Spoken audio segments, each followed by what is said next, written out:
Բարի երեկո, Ազատության ուղիղ եթերում լրատվական կենտրոնն է, դիտեք այս ծրագրում։ Установившийся мир не означает, что вопросы повестки дня Армения, Азербайджан исчерпаны. Դուշանբեում Հայաստանի եւ Ադրբեջանի ղեկավարները շփվել են, պաշտոնական հանդիպման մասին տեղեկություն սակայն չկա։ 44-օրյա պատերազմն ուսումնասիրող հանձնաժողովի զեկույցը ազգային ժողովի գաղտնի բաժնում է։ Դրան ծանոթանալուց հետո ընդդիմադիր պատգամավոր Գեգամ Մանուկյանը սկսել է հարցումներ ուղարկել իրավապահներին։ Հարցադրումներ կան եւ կադրային նշանակման եւ ռազմավարական որոշումներ կայացնելու։ Դուբարաշենի աղբավայրում այսօրվա հրդեհը դիտավորության արդյունք էր հայտարարել է քաղաքապետ Տիգրան Ավինյանը։ Հրդեհի հետ որևէ կապ ունեցած անձ կենթարկվի պատասխանատվության օրենքի ամբողջ խստությամբ։ Իսրայելական զորքերը սկսել են նահանջել Գազայի որոշ հատվածներից, հազարավոր տեղահանված պաղեստինցիներ վերադառնում են իրենց լքված տներ Իսրայելի եւ Համասի միջև ուժի մեջ մտած հրադադարից հետո։ Խաղաղության Նոբելյան մրցանակը Դոնալդ Թրամփը չի ստացել, այլ վենեսուելացի ընդդիմադիր առաջնորդ Մարիա Կորինա Մաչադոն։ Սպիտակ տանը դժգոհ են։ Վաղը Բուդապեշտում Հայաստան-Հունգարիա ֆուտբոլային հանդիպումն է, խաղից առաջ խոսել է հավաքականի գլխավոր մարզիչը։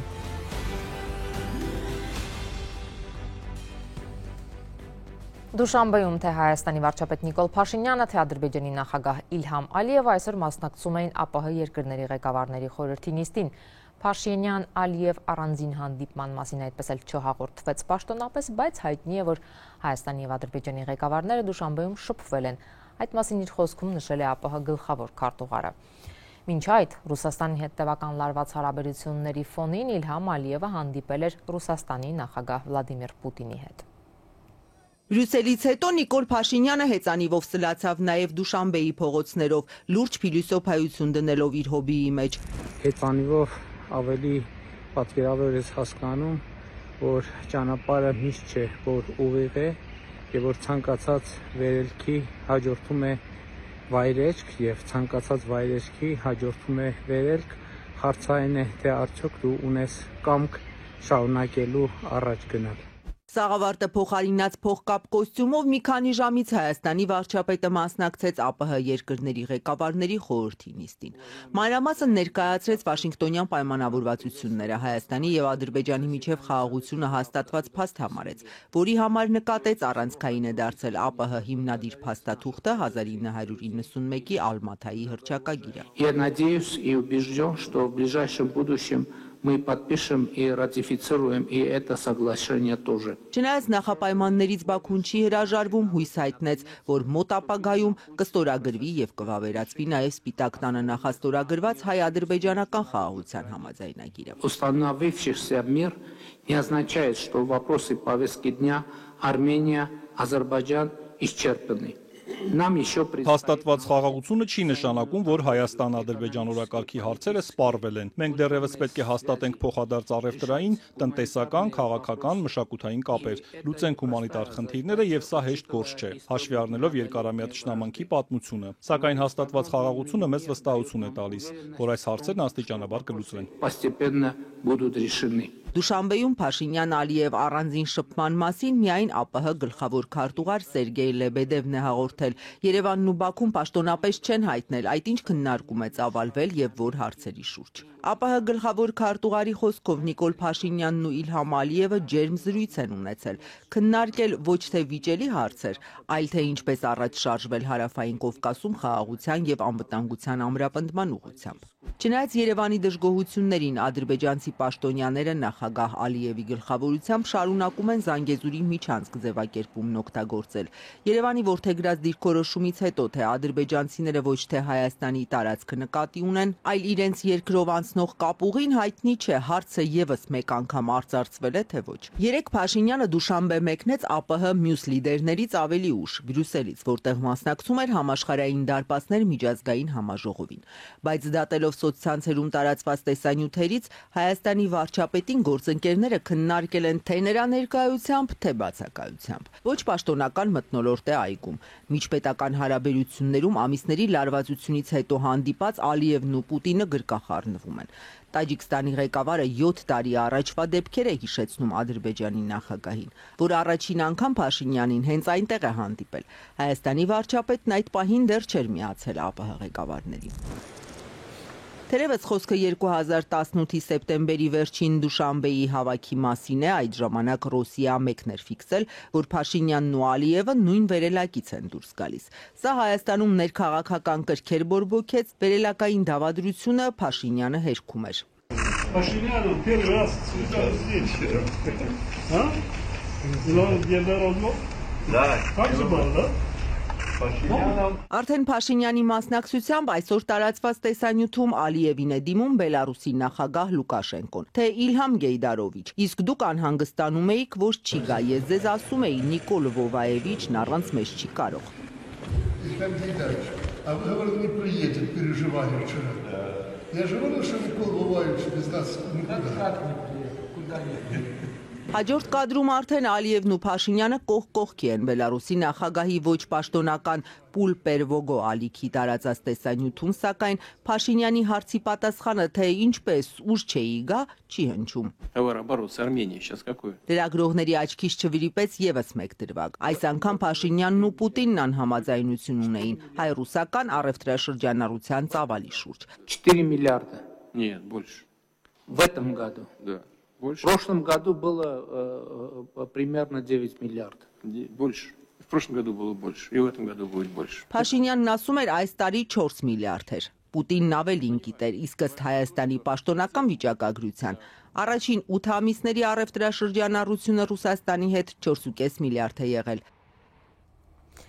Ինչեր են բացահայտվել 44-օրյա պատերազմի քննիչ հանձնաժողովի զեկույցում, այս հարցի պատասխանը լայն հանրությունը չունի։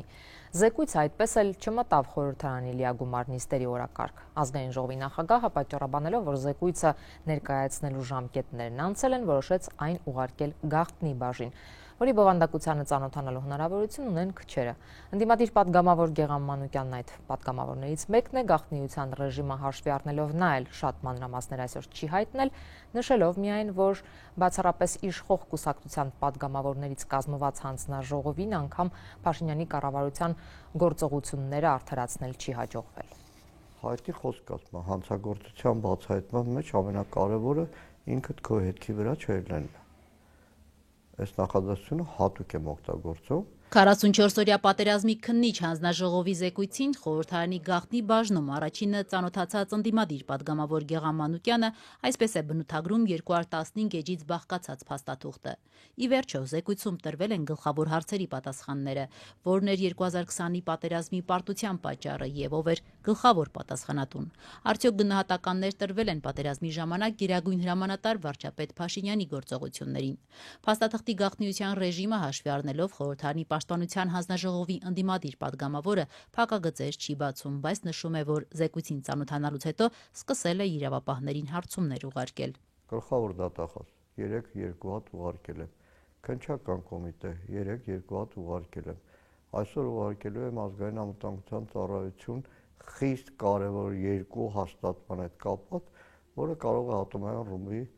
ազդեցություն ունենալ Հայաստանում։ Կա Փաշինյանի գործողություններին անդրադարձ զեկույցում։ Հարցադրումներ շատ կան, այո։ Հարցադրումներ կան եւ կադրերի նշանակման եւ ռազմավարական որոշումներ կայացնելու, այսքանով կհամապակվեմ։ Գեղամ Մանուկյանն ասում է, որ 2022-ին, երբ ստեղծվեց 44-օրյա պատերազմի հանգամանքներն ուսումնասիրող քննիչ հանձնաժողովը, իշխանության քաղաքական նպատակն էր այլոց մեղավոր կարգելով հրեշտակի թևեր հագցնել ու մաքրագործել Նիկոլ Փաշինյանին, սակայն ընդդիմադիր պատգամավորի պնդմամբ քննիչ հանձնաժողովի զեկույցում դա անել չի հաջողվել։ Զեկույցում մաքրագործված էր Փաշինյանը։ Չէ, պատական չձևակերպեցի հանցագործության բացահայտման մեջ ամենակարևորը սեփական հետքի վրա դույլ չգալն է։ Դա է պատճառը, որ քաղաքական որոշում կայացվեց ազգային ժողովում։ Չեմ կարող, այդ դիմեք Ալեն Սիմոնյանին, որը ներկայացնում է թե ժամկետներ են խախտվել, ժամկետները արդեն 2 տարի ծավել խախտվել է։ Սա առանց Փաշինյանի որոշման ոչինչ տեղի չի ունենում։ Հարգելի Ռուզաննա, ես երկար ժամանակվա նստելու փորձառություն ունեմ, ԱԱՑ քննիչների հետ երկար աշխատանքի փորձառություն ունեմ, սահմանափակվենք այսքանով։ Քրեական գործեր հետևելու են ձեր զեկույցի Քրեական գործեր չեն կարող չհետևել, քրեական գործեր հիմա էլ կան։ Լիագումար նիստի ժամանակ ես այդ բոլոր թվերը հնչեցնելու եմ։ Դրանք հազարներ են։ 44-օրյա պատերազմի քննիչ հանձնաժողովի զեկույցը, որն սահմանված կարգի պետք է ներկայացվեր խորհրդարանի լիագումար նիստում, ազգային ժողովի նախագահի որոշմամբ ուղարկվեց գաղտնի բաժին։ Ալեն Սիմոնյանի բացատրությունն այն էր, որ քննիչ հանձնաժողովի զեկույցի ժամկետները խախտվել են եւ հետեւաբար այն անհնար է ներառել լիագումար նիստերի օրակարգ։ Մինչդեռ երբ Պաշտպանության հանձնաժողովի նախագահ Անդրանիկ Քոչարյանը պարբերաբար հետաձգում էր զեկույցի հրապարակման ժամկետները, իշխանության որևէ ներկայացուցիչ չէր հազանգում, որ ժամկետներ են խախտվում։ Լիագումար նիստում ազգային ժողովի նախագահը կներառի հարցը խորհրդի նիստում։ Լիագումար նիստեր մտցնելու իրավական հիմք չկա։ Այս որոշման դրդապատճառներին չցանկանալով անդրադառնալ, ընդդիմադիր Հայաստան խմբակցության падգամավորն ամեն դեպքում նկատում է, առանց Նիկոլ Փաշինյանի որևէ որոշում չի կայացվում։ Եվ ես չեմ կարծում, որ առանց Նիկոլ Փաշինյանի իշխանական համակարգում որևէ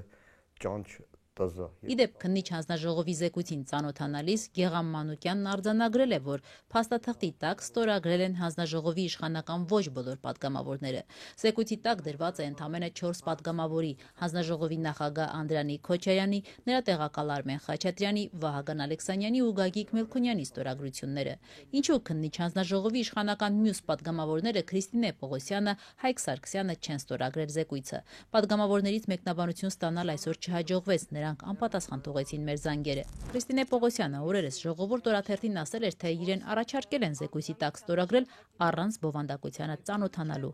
Այդ առաջարկը սակայն մերժել է։ Գյումրիի քաղաքապետի եւ իշխող քաղաքացիական պայմանագրի հակասությունները դրսևորվում են նորանոր հարթակներում։ Այս անգամ նաեւ մարզ խորհրդի նիստում են փոխադարձ մեղադրանքներ հնչել։ Ընտրություններից 6 ամիս անց կենտրոնական իշխանության ու Գյումրիի քաղաքապետի սուր հակասությունների ֆոնին քաղաքային իշխանության ներկայացուցիչներն այսօր առաջին անգամ մասնակցում էին մարզ խորհրդի նիստին, բայց ոչ թե քաղաքապետ Վարդան Ղուկասյանն էր եկել, այլ նրա առաջին տեղակալն ու աշխատակազմի ղեկավարը։ Վարդան Ղուկասյանի տեղակալ Փեսայից Ավետիս Արաքելյանից հետաքրքրվեցինք, ինչպես ստացվեց, որ որոշեցին այս անգամ մասնակցել նիստին։ Բայց ճիշտ ասած, առաջի անգամ ասելով նկատի ունենք, որ նոր ենք ստացել մենք այս անգամ, անցած անգամ այդպես տեղեկությունը չունեինք, չէր եկել մեր սկրությունը, չգիտեմ ինչ պատճառով չէր ասել, թե չէ մենք չենք բացակայում, ոչ էլ առ ենք համարում մարզպետարանը։ Երեք Շիրակի մարզպետարանն ու Գյումրիի համայնքապետարանը իրենց պաշտոնական ֆեյսբուքյան էջերում իրար կարգի էին հրավիրում։ Արդյոք այդ մեղադրանքների ֆոնին փոխքաղաքապետի մասնակցությունը հաշտեցման ուղղված քայլ է։ Մեր աշխատանքային գործընթացն է, որը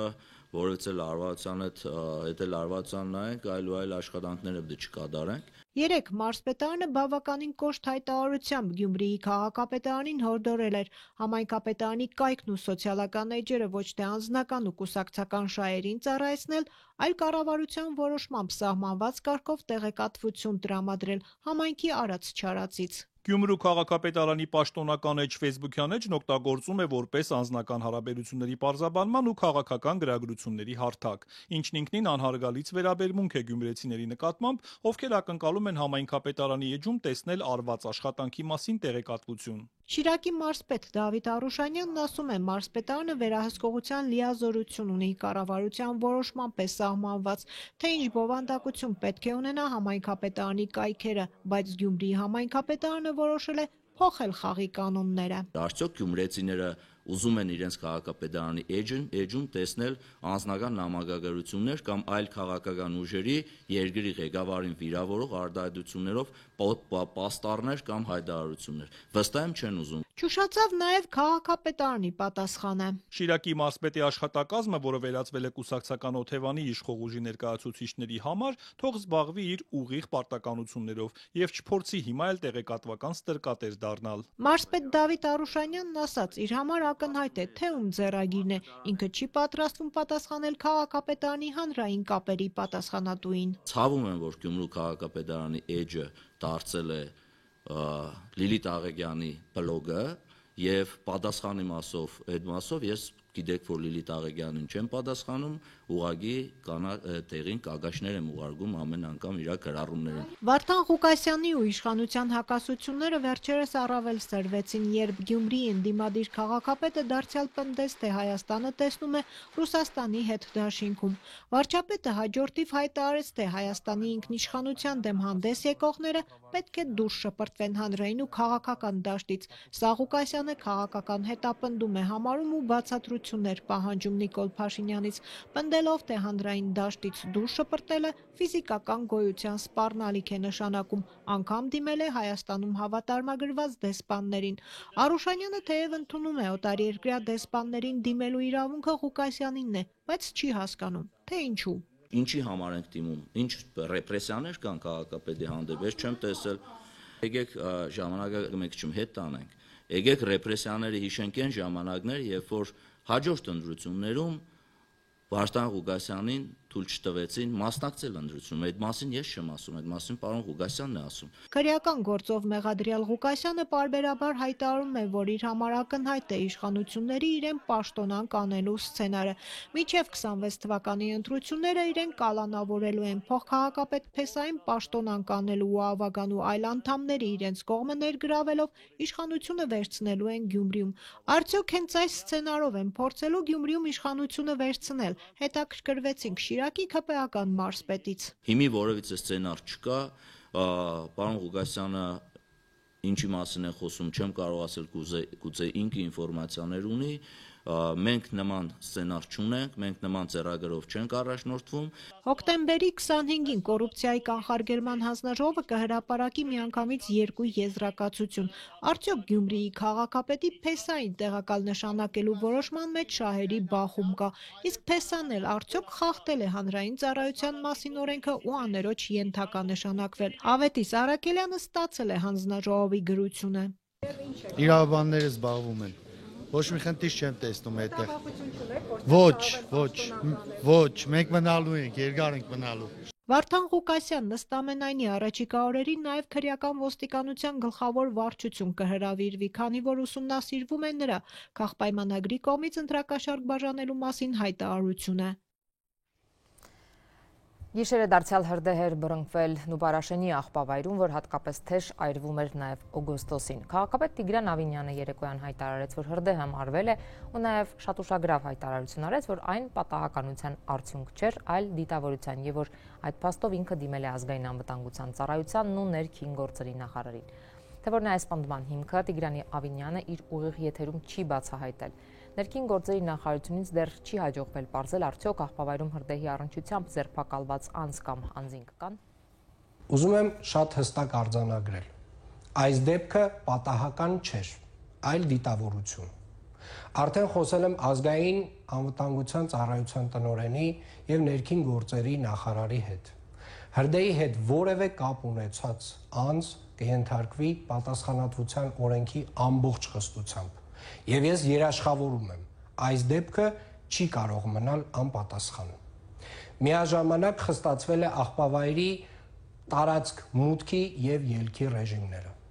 Սիրելի երևանցիներ,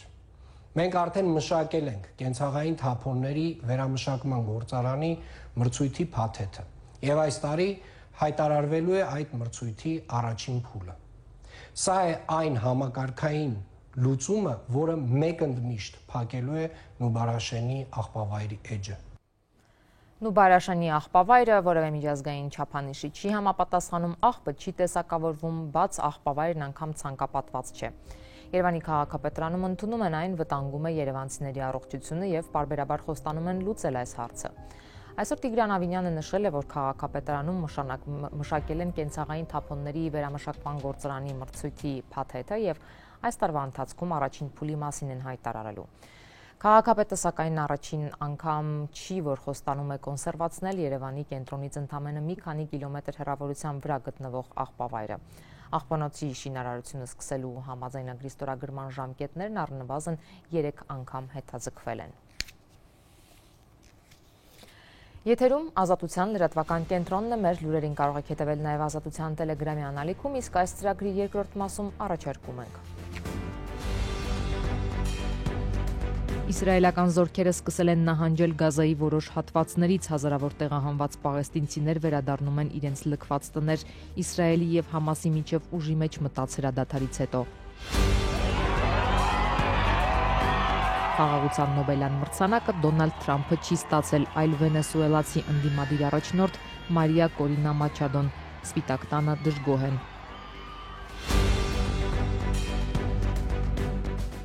Վաղը Բուդապեշտում Հայաստան-Հունգարիա ֆուտբոլային հանդիպումն է, խաղից առաջ խոսել է հավաքականի գլխավոր մարզիչը։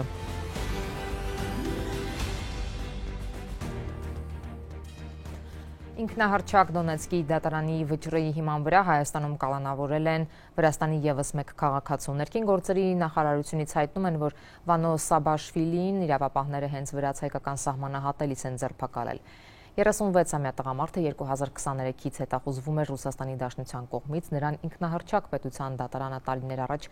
դատապարտել է Ուկրաինայի կողմից վարձկանության իրականացնելու համար։ Այժմ Սաբիշվիլին 40 օրով կալանավորված է, իսկ Հայաստանի արդարադատության նախարարությունը պետք է որոշի արտահանձնել նրան, թե ոչ։ Մինչ այդ նախորդին ազատ է արձակվել շաբաթներ առաջ դարձյալ Դոնեցկի ինքնահռչակ դատարանի վճռի հիման վրա կալանավորված մեկ այլ Վրաստանի քաղաքացի Գեորգի Կինոյանին։ 29-ամյա երիտասարդը ևս մեղադրվում է Ուկրաինայի կողմից վարձկանություն իրականացնելու համար։ Որոշումը շատ տեղին եւ դիպուկ էր եւ հատկապես մանրամասն վերլուծվել է Կինոյանի գործողությունները, որոնք իրականացվել են Ուկրաինայի Լվով քաղաքում եւ գնահատականն այնպիսին է, որ պայմանավորված գործողություններով, որոնք իրականացրել է Կինոյանին Ուկրաինայում մարդասիրական աջակցության օգնության շրջանակներում, կա վտանգ, որ Ռուսաստանում նա նախ ենթարկվի բռնության, ապա իր կամքին հակառակ ոչ թե պատիժ կկրի, այլ կզորակոչվի մարտական դիրքեր եւ արդեն այնտեղ բնականաբար կստիպեն պատերազմել մի երկրի դեմ, ում երեխաներին եւ կանանց մարդասիրական օգնություն է ցուցաբերել Կինոյանին եւ որի համար ենթարկվում է այդ քրեական հետապնդմանը։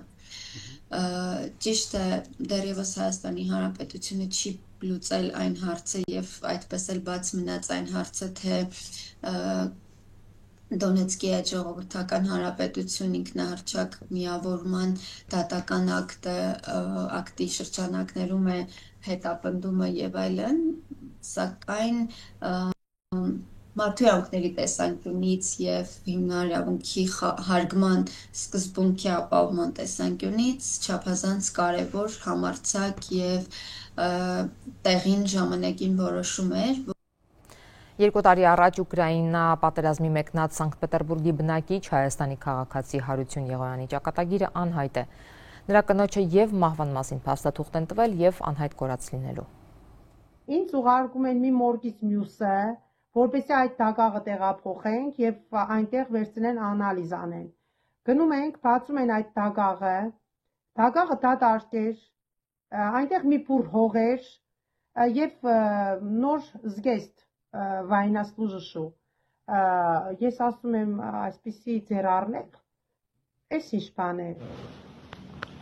Սանկտ Պետերբուրգի բնակիչ Անահիտ Վարդանյանը մոտ 2 տարի է չգիտի Ուկրաինայի դեմ կամավոր պատերազմ մեկնած ամուսինը որտեղ է։ 2025 թվականի մարտի 30-ին ինձ զանգում է Woman Igor Կամարը եւ հայտնում, որ մարտի 30-ին 2024 թվականի ամուսինս մահացել է Ես ասում եմ ոնց թե մահացել է, երբ որ ես ունեմ թուղթ, որ նա այդ օրը գտնվել է գերության մեջ։ Անձը, որ ներկայացել է որպես Պաշտպանության նախարարության աշխատակից, ոչ միայն ամուսնու մահվան բոթն է հայտնել, այլև ուղարկել մահվան վկայականը, որի կնիքի վրա գրված է Պաշտպանության նախարարություն։ Բայց ամուսնուն փնտրող կինը հակասական փաստաթղթեր ունի, մեկը մահվան, մյուսը անհայտ բացակայողի մասին է։ Միայն ստույգ պատասխան ստանում եմ ադբորնի պունկտից, որտեղից իմ ամուսնուն ուղարկել են։ Նրանք ինձ ասեցին, իսկ դուք տեղյակ չեք, ձեզ չեն տեղեկացել, որ նա մարտի 30-ին 2024 թվականի արդեն իսկ հայտնվել է գերության մեջ։ Ես ասել եմ ոչ ոք ինձ տեղյակ չի պահել։ Կինը կարծում է 41-ամյա ամուսինը չի մահացել, պարզապես այդ մասին հայտնողները խարդախներ են։ Հենց այս պատասխանն են նրան տվել հավաքակայանում, թե չհավատան մահվան լուրերին ու դատարկ դագաղին, իսկ դագաղը ուղարկողները հակառակը պնդել են, թե դրա մեջ գտնվող հողն անալիզի են ենթարկել ու պարզել, որ դրա մեջ Հարություն Եղոյանի մասունքներն են։ Կինը չի հավատացել, դագաղն էլ չի ուղարկավորել։ Փոխարենը ԴՆԹ անալիզներ է հանձնել իր որդին, բայց հիասթափվել են, պատասխանը նույնն է եղել, հողի մեջ ամուսնու մասունքներն են։ Հակասական տեղեկություններն էլ ավելի են խճճել 4 մանկահասակ երեխաների հետ միայնակ մնացած կնոջը։ Ես ասեցի, թե միանգամից գրեք գերության մեջ է պլինու։ Իսկ ինքը ասեց, ես կրկին անգամ եմ ձեզ բացատրում, ձեզ համար ամենակարևորը այն չի, որ նա ողջ է, առողջ է։ Ես ձեզ ասում եմ, որ նա 100% ողջ է, առողջ է։ Նույն Պաշտպանության նախարարության կնիքով մահվան վկայականում գրված է, որ Հարություն Եղոյանը զոհվել է ռազմական գործողությունների ժամանակ 2024 թվականի մարտի 30-ին, այսինքն այն ժամանակ, երբ մեկ այլ փաստաթղթով հենց այդ օրը համարվում էր անհետ կորած։ Բայց ամուսինս իբր իր մահվան օրից 2 օր առաջ է զանգահարել ինձ, պատմում է կինը։ 28 մարտի 2024 թվականի ամուսինս զանգահարում է ինձ։ Ասում անջան, չանհանգստանաս, ամեն ինչ նորմալ է։ Ես կապի միջոց չեմ ունենալու։ Սրանից բացի մեկ այլ փաստարկ է կարևորում։ Այս տարվա հունվարին ամուսնու տելեգրամից նամակ է ստացել, որտեղ Հարությունն իրենց անձնական գաղտնաբառն է գրել, որ կինը համոզվի, որ ինքն է։ Հարություն Եղոյանը միայն Հայաստանի քաղաքացի է։ Նրա մասնակցությունն այլ երկրի ռազմական գործողություններին արգելված է եւ Հայաստանի օրենքներով համարվում է վարձկանություն։ Կնոջ խոսքով ինքը դեմ էր, որ 4 փոքրերին թողներ ու ռազմական գործողությունների մասնակցեր, բայց Հայաստանում 44-օրյա պատերազմի մասնակից ամուսինը որոշել է գնալ մարտի նաեւ ռուսական զորքի կազմում, գնացել է ու 1 օր չանցած կինն իմացել է, որ հիվանդանոց է ընկել, զարմացել պատասխանից, թե գիտակցությունն է կորցրել։ Հիվանդանոցում ստորագրել է, թե իր կամքով տուն է գնում բուժումը շարունակելու, բայց տուն ուղարկելու փոխարեն տարել են հեռու, ասում է Անահիտը։ Այդ նույն կամանդիրը, որը այստեղից Սանկտ Պետերբուրգից տարել է, ամուսնու զանգում է եւ թելադրում է, որ արագ դուրս գրում կազմակերպիր այդտեղից եւ գրիր ռապորտի մեջ, որ պասիմենիմ ավստավիացիասվեմ դու գնում ես տուն։ Ամուսնուն որոնելու այս խճճված ճանապարհին անգամ անծանոթներ են զանգել, ասել, որ Հարությունի հեռախոսն իրենց մոտ է, որ տեսել են նրան, բայց ոչ մի կոնկրետություն։ Ռուսաստանում երեխաներին միայնակ մեծացնող կնոջ խոսքով Պաշտպանության նախարարությունից սկզբում գումար են տվել որպես սոցիալական օգնություն, բայց հետո չեն ստացել։ Անահիտը կասկածներ ունի, որ մեկ ուրիշն է այդ գումարը գրպանում։ Ասում է, ընտանիքի գլխին եկած այս պատմությունը զարմացրել է անգամ իրենց շրջանի զինվորական կոմիսարին, նա տարակուսել է, թե ինչ է կատարվում իր թիկունքում, բայց ելի ոչ մի հստակություն ամուսնու ճակատագրում։ Իմ 4 երեխաները կարոտով սպասում են իրենց հորը։ Ուկրաինայի դեմ Պուտինի սկսած պատերազմի 4-րդ տարին է մոտենում։ Ռուսական բանակն ըստ BBC-ի եւ Մեդիազոնայի նույնականացված տվյալների կորցրել է ավելի քան 135,000 զինվորի։ Նրանց 54%-ը կապ չեն ունեցել զինուժի հետ, կամավորներ էին, մոբիլիզացվածներ եւ դատապարտվածներ։ Իսրայելական զորքերը սկսել են նահանջել Գազայի որոշ հատվածներից, հազարավոր տեղահանված պաղեստինցիներ էլ վերադառնում են իրենց լքված տներ Իսրայելի եւ Համասի միջև այսօր կեսօրից ուժի մեջ մտած հրադադարից հետո։ Իսրայելի կառավարությունն այսօր վաղ առավոտյան վավերացրել է զինադադարը։ Ակնկալվում է, որ առաջիկա ժամերին կվերացվի նաեւ Գազայի շրջափակումը եւ վրաներում ապաստանած հազարավոր մարդիկ բժշկական օգնություն եւ սնունդ կստանան տևական դադարից հետո։ 2 տարվա պատերազմից հետո Գազայի հատվածում հրադադար է։ Այն ուժի մեջ մտավ, երբ իսրայելական բանակն այսօր հետ քաշվեց նախապես համաձայնեցված դիրքեր, համաձայն ԱՄՆ նախագահի խաղաղության ծրագրի առաջին փուլի, որի շուրջ Իսրայելն ու Համասը ԱՄՆ միջնորդությամբ համաձայնության էին եկել 3։ Այս դիրքերից իսրայելական բանակը կվերահսկի Գազայի մոտ 53%-ը։ Հազարավոր պաղեստինցիներ սկսել են վերադառնալ Գազա քաղաք, որը գրեթե հողին է հավասարեցվել իսրայելական ավիահարվածների հետևանքով եւ այժմ պիտանի չէ բնակության համար։ Մենք գնացինք մեր թաղամաս, այն ոչնչացվել է, չգիտենք թե հիմա ուր պիտի գնանք։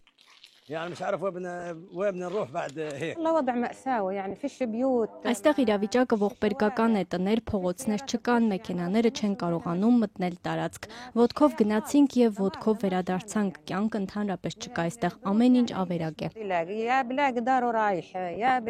Արևմուտքի կողմից ահաբեկչական ճանաչված Համասն այլևս չունի նախկին հզորությունները, էապես թուլացել է եւ պարտվել ամենուր, հայտարարել է Իսրայելի բանակի խոսնակը։ Գեներալ Էֆի Դեֆրինը նաեւ Գազայի բնակիչներին զգուշացրել է չմտնել բանակի վերահսկողության տակ գտնվող տարածքներ եւ խուսափել հետևանքներից։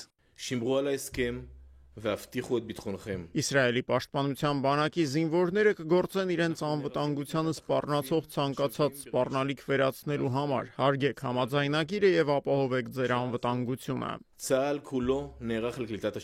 Միացյալ Նահանգների միջնորդությամբ ձեռք բերված համաձայնության առաջին փուլով, որն Իսրայելը երեկ է հաստատել, Համասը մինչև երկուշաբթի կեսօր պետք է ազատ արձակի իսրայելցի 48 պատանդներին, որոնցից 20-ն են ողջ։ Իսրայելն էլ պետք է ազատի պաղեստինցի 250 դատապարտյալի եւ 1700 կալանավորի։ Իսրայելի վարչապետը հայտարարել է, որ բոլոր պատանդները տուն կվերադառնան առաջիկա օրերին եւ հավելել, որ իսրայելական ուժերը դեռ կմնան Գազայում։ Այս կերպ մենք պայքարում ենք Համասի դեմ, Համասը կզինաթափվի, իսկ Գազան կապառազմականացվի, եթե դա հնարավոր է հեշտ ճանապարհով, շատ լավ, եթե ոչ, դա կարվի դժվար ճանապարհով։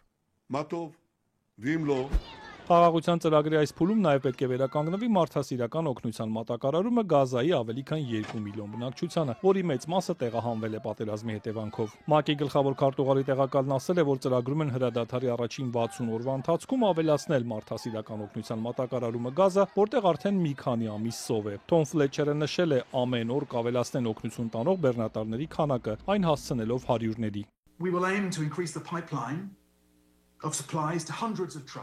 Մենք կավելացնենք սննդի մատակարարումը, որպեսզի այն հասնի Գազայի 21 միլիոն բնակիչներին, որոնք պարենի կարիք ունեն եւ մոտ 500,000 մարդու, որոնք թերսնման խնդիրների են բախվել։ Սովը պետք է վերանա այն հատվածներում, որտեղ տարածվել է եւ կանխվի մյուս վայրերում։ Երեկ, երբ հայտնի դարձավ, որ Իսրայելը հաստատել է համաձայնագիրը, Միացյալ Նահանգների նախագահը հայտարարեց, որ իսրայելցի պատանդերն ազատ կարձակվեն երկուշաբթի կամ երեքշաբթի, ապա նշեց, որ նախատեսում է Կիրակի մեկնել Մերձավոր Արևելք։ Խոսելով Գազայի հատվածի վերականգնման մասին, ինչը նախատեսվում է նրա 20 կետանոց ծրագրով, Դոնալդ Թրամփը վստահեցրեց, ոչ ոք ստիպված չի լինի դուրս գալ Գազայից։ Թեև տարվա սկզբին ասել էր, որ Գազայի բնակիչները պետք է վերաբնակեցվեն, իսկ տարածքը վերածվի զբոսաշրջային եւ տեխնոլոգիական կենտրոնի։ Ոչ ոք ստիպված չի լինի հեռանալ, ոչ, հակառակը, սա հիանալի խաղաղության ծրագիր է, որին բոլորն են աջակցել։ Ոչ, մենք առհասարակ չենք նախատեսում նման բան։ Միացյալ Նահանգները նաև 200 զինվոր է ուղարկում Մերձավոր Արևելք, որոնք Եգիպտոսի, Կատարի, Թուրքիայի եւ Արաբական Միացյալ Էմիրությունների զինվորների հետ կվերահսկեն խաղաղության ծրագրի իրականացումը, սակայն ամերիկացի զինվորները չեն մտնի Գազա։ Մինչ Սպիտակ տանը հույս ունեին, որ իր ջանքերի համար խաղաղության Նոբելյան մրցանակն այս տարի Դոնալդ Թրամփը կստանա, օգոստոսի 8-ին էլ Փաշինյանն ու Ալիևը Վաշինգտոնում հայտարարում էին, որ պատրաստ են Թրամփին առաջադրել, մրցանակը շնորհվել է Վենեսուելայի ընդդիմության առաջնորդ Մարիա Կորինա Մաչադոին։ Վենեսուելայի ժողովրդի դեմոկրատական իրավունքների պաշտպանության եւ բռնապետությունից ժողովրդավարություն անցնելու արդար եւ խաղաղ գործընթացում անխոնջ աշխատանքների համար։ Սպիտակ տունը շտապել է քննադատել Նոբելյան կոմիտեին։ Նոբելյան կոմիտեն ապացուցեց, որ քաղաքականությունը խաղաղությունից վեր է դասում X-ում գրել է Սպիտակ տան խոսնակը։ Վերջինս միաժամանակ պնդել է, որ չնայած այդ որոշմանը Թրամփը կշարունակի խաղաղության համաձայնագրեր կնքել, պատերազմներ ավարտել եւ կյանքեր փրկել։ Ինքը Սպիտակ տան ղեկավարը հայտարարում էր, թե հունվարին սկսելով պաշտոնավարումը առնվազն 8 պատերազմ է կանգնեցրել։ 11 միլիոն շվեդական կրոն կամ մոտ 1.2 միլիոն դոլար արժողությամբ խաղաղության Նոբելյան մրցանակը պետք է հանձնվի Օսլոյում դեկտեմբերի 10-ին։ Այսօրվանից մեկնարկել է Digitech-ը, այս տարի արդեն 20-րդ անգամ։ Ամեն տարի հոկտեմբերին Digitech-ը Երևանում է հավաքում Հայաստանի հետ կապ ունեցող տեխնոլոգիական աշխարհի ներկայացուցիչներին։ Այս անգամ ավելի քան 7 տասնյակ խոսնակներ 3 օրերի ընթացքում կպատմեն, ինչպես է փոխվում եւ փոխվելու աշխարհը արհեստական բանականության դարաշրջանում։ Հայկական նորարարական ընկերությունները, կրթական կենտրոններն էլ ցույց կտան իրենց արտադրանքը եւ կներկայացնեն գաղափարները։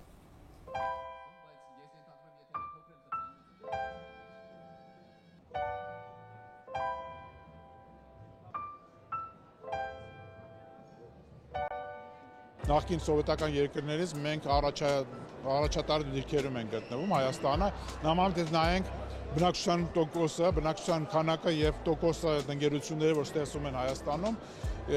ես վստահ եմ, որ մեծ հաջողություններ են սպասվելու Հայաստանում ապագայում, այս նոր պրոյեկտները, որ Nvidia-ն է Հայաստանում ավելի խոշորացնում եւ այլը, ինձ թվում է բերելու են նրան, որ ներհոսք է լինելու մասնագետներին ինչ-որ պահին Հայաստանը, որտեղ Հայաստանը իրականում չկնախ երկիր ապրելու համար։ AI-ը կարող է դառնալ մեզ համար շատ մեծ նավթի նման առավելություն եւ ամեն կնով պետք է շանս առնենք, այսինքն այդպես չէ որ շահելու ենք, այսինքն հաջողելու ենք այս գործի մեջ, բայց պետք է այդ շանսը արվի այստեղը, որ դառնանք կենտրոն, որովհետեւ AI-ի համար դարաբես data center-ներն ավելի միան միտք պետք ունից եւ այսինքն հույս եւ կարողություն պետք ունից ոչ թե մեծ ինֆրաստրուկտուր ենթակառուցվածքային ներդրումներ եւ այլն data center-ն հետո ընդհանրապես մնացածը ունենք այստեղ հուսով եմ որ կհաջողենք